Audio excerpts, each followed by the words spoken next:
Alors, il y a quand même dans l'histoire de l'humanité toujours la même problématique, c'est l'arme et le bouclier. Donc, est-ce qu'il y a des perspectives pour échapper à ça? Est-ce qu'il y aura de nouveaux produits, des nouveaux TikTok qui apparaîtront? TikTok, c'est super important, hein. C'est ce qui a fait que Georgescu est arrivé en tête à l'élection présidentielle en Roumanie. Hein, vous le savez, ça.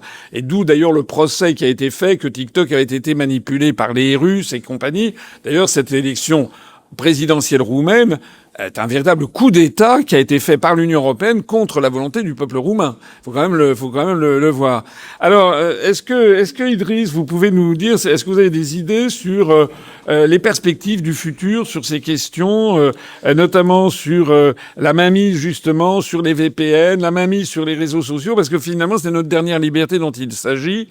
Est-ce qu'il y aura dans l'avenir, enfin je sais pas si on peut le dire d'ailleurs, des moyens de s'échapper de ça? Qu'est-ce que vous en pensez? Ou alors est-ce que vous voulez confirmer ou nuancer le constat qu'a fait Philippe Béchade?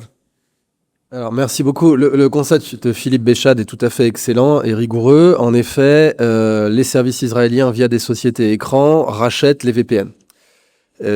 Ça fait partie d'une stratégie plus générale de contrôler des données. Ensuite, les VPN, c'est pas seulement ceux avec quoi on va, par exemple, sur des sites interdits comme RT, etc., ou censurés.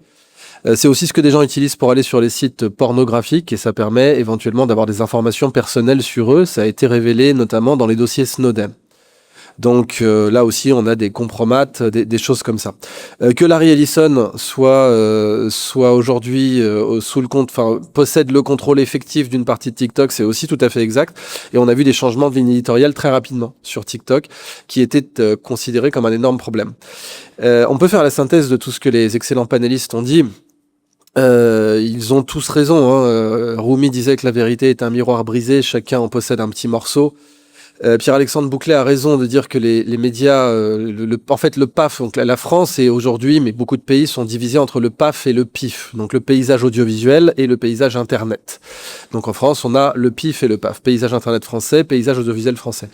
Les élections françaises, à cause de la pyramide des âges, sont contrôlées par le PAF, c'est un fait. Et on le voit, le nombre d'heures passées à la télé détermine directement les votes, et ça permet même de faire des petits ajustements, par exemple.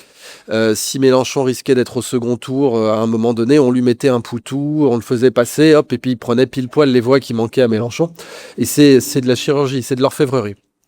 L'idéal, bien sûr, ce sont les gens qui font le lien entre le PIF et le PAF. Je pense notamment à Régis Le Sommier, qui est un ancien de Paris Match, qui était le numéro 2 de Paris Match. Vous aviez Didier Maïsto aussi. Plus on aura de gens